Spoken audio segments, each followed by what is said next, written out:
Hey, thanks for stopping in, tuning in, checking it out. Today we're going to take this, it's a spider, you buy it, I think I got this one at Walmart, it was like $3 or something. We're going to upgrade it a little bit, turn it into something a little more interesting or whatever. So, this thing comes in a couple of pieces, which is, I thought was a little odd, but, when they injection mold it, I guess that's what they had to do to get the shape they wanted. So we're going to take it apart because we want to paint the inside. If it were left white, it might look a little weird or whatever. So, okay. Not kind of weird, but whatever. I'm going to go around the edges just to check and see if there's any kind of, little bits or pieces that maybe don't want it on there. Not that it would matter. I mean, if you left it, it just looks spookier, I guess, right? But this is the way I do things. So, just finding little bits and pieces. Looks pretty good.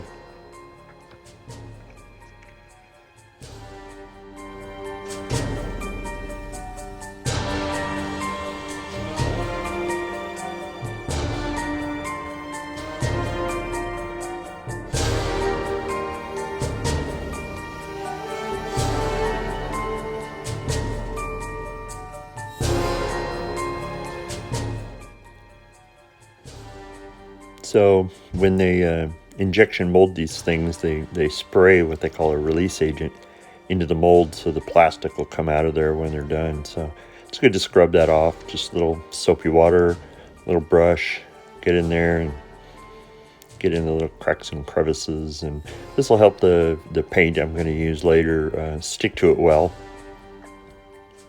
It's a typical thing I do when I'm working on, model kits that I want to look really good. This, it's going to get thrown in a box and with the rest of the decorations, and hopefully the paint will stick well throughout time. But, if it doesn't, it's not a big deal. So just give it a little scrub. And then we'll rinse it off here in a few minutes, and it should be ready to go, and hopefully the paint will stick well. We'll find out.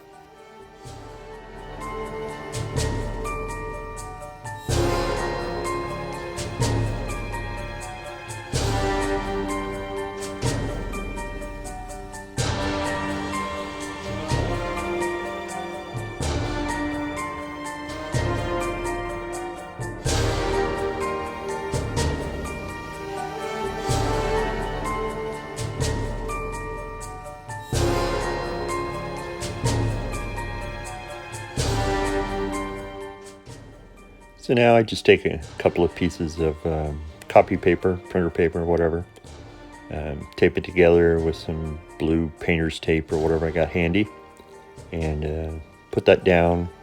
Keeps the work surface clean, and I don't have to worry about getting paint on it or whatever. So it works pretty well. Then when you're done, water it up and throw it in the recycle. So I'm going to use my airbrush. It's the Patriot airbrush. It's a dual action airbrush, gravity feed. I like it, works pretty well. It can be difficult to clean sometimes if you're using enamel paints. If you're using acrylic paints, it's much easier. Push down for air, pull back for paint. Pretty simple. Takes a little getting used to, but practice makes you better.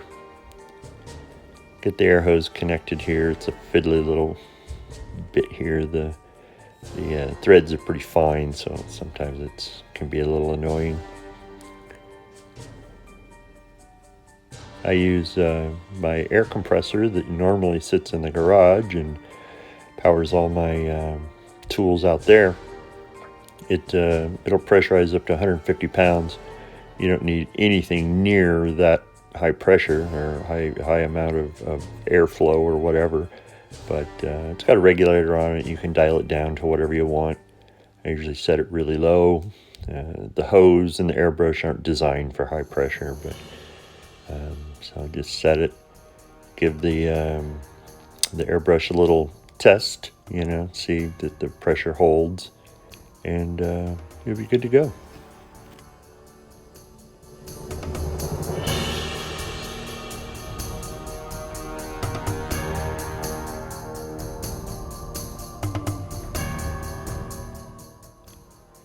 So here I just use the airbrush without any paint or anything in it, just to blow away any water left over, kind of like, try drying it off with a paper towel, but just to make sure there's no water left in any cracks or crevices or whatever.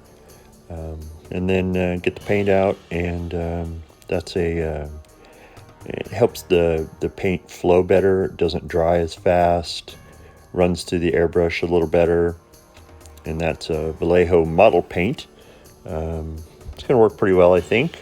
I think it'd be a good color choice. So first thing is, I've already shook that bottle up pretty well to get all the pigment dispersed again. It sits over a while, so you got to do that. Then add a couple of drops of paint and a couple of, it's usually about a 1 drop of flow increaser. I forget exactly what they call it, to about like 8 or 10 drops, depending upon what you want to do. So get some paint in there and let's get to painting.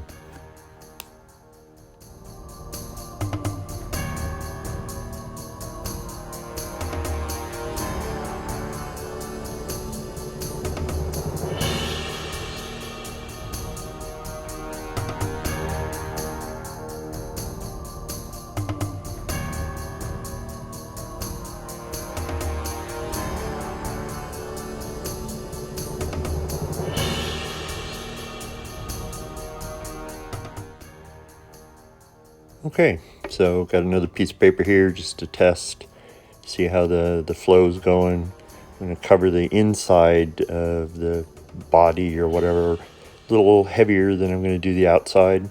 So got a lot of paint going down, and because it's made up of so many curved surfaces, you kind of got to go at it in different angles to try and get the coverage you want.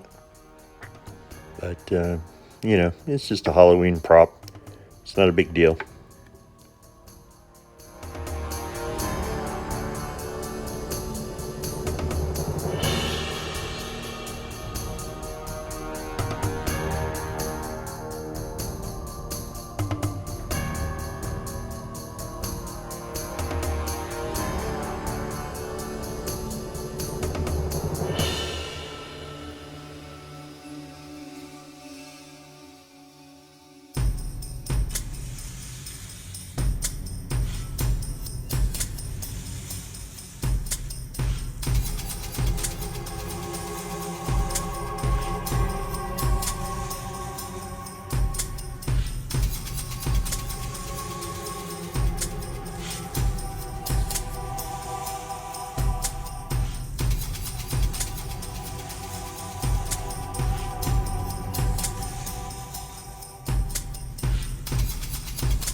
So if I was painting a car body on a model car I was building or something, you'd want the coverage to be very even and whatever. And here it's like, we're going for the organic look, so uneven and splotchy or whatever, that works just fine. Trying to add a little more at the joint area and a little less when you get away from the little joints or whatever. So we'll just go ahead with this painting and see how it looks when we're halfway done.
As with most things, you think about the best way to do it after you've done something, so probably should have painted the underside or whatever first, and then done the top side.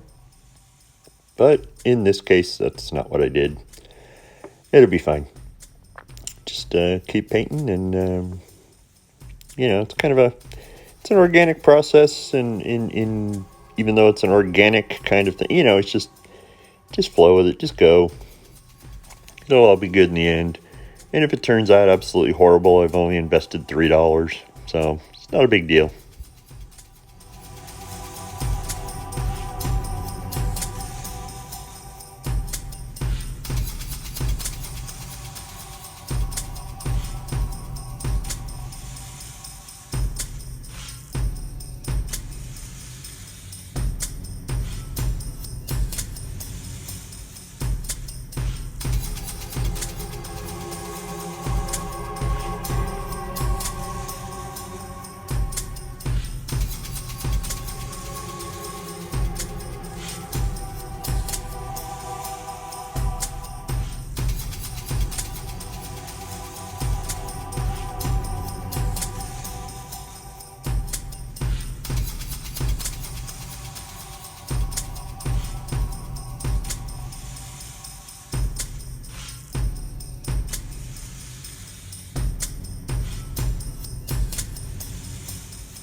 So, we're looking pretty good here, I think.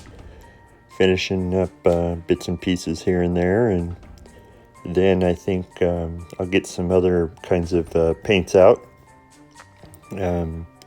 These paints are not meant for airbrush. They're very thick and they're meant to be brushed on. So I want to do a little work on his fangs, give them a little different look. So got some black paint and a brush, and his eyes were already black, so I figure, well, we'll just go with that and just paint his fangs kind of the same color, and we'll see how that goes.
So I left the ends of his fangs with no black paint because I'm going to paint those red.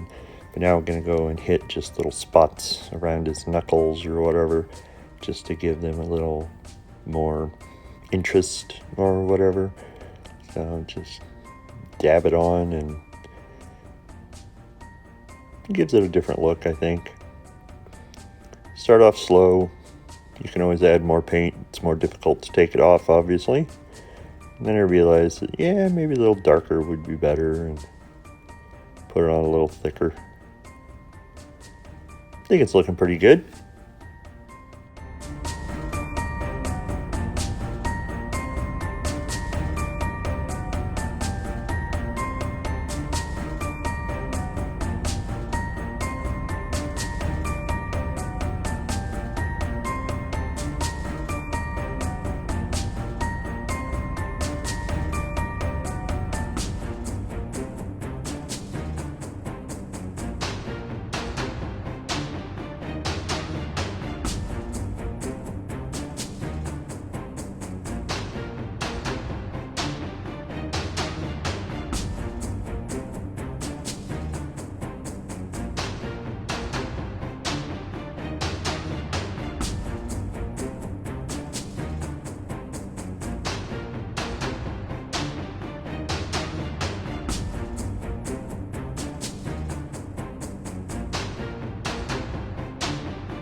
So got those knuckles all painted up. Now it's time to use some of the red and go at the fangs, add a little interest to that.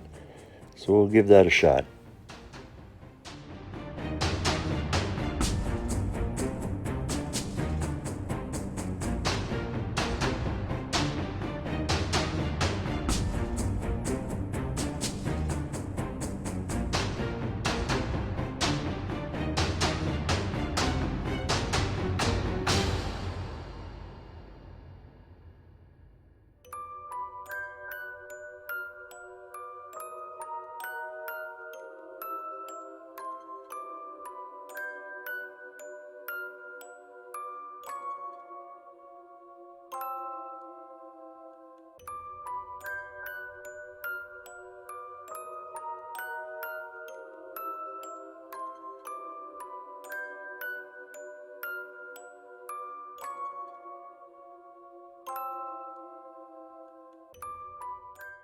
So that's looking pretty good, I think.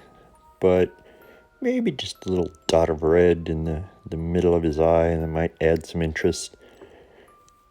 And keep in mind that usually for Halloween, I throw a party and invite friends over. Not so much for the kids, it's more for the adults.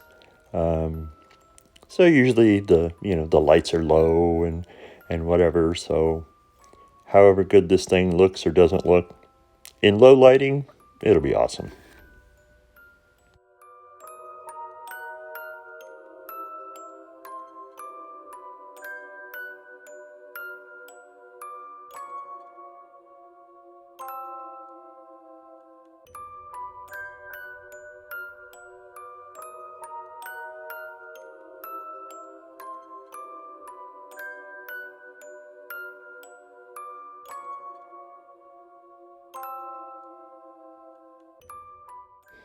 So I think that's probably about it.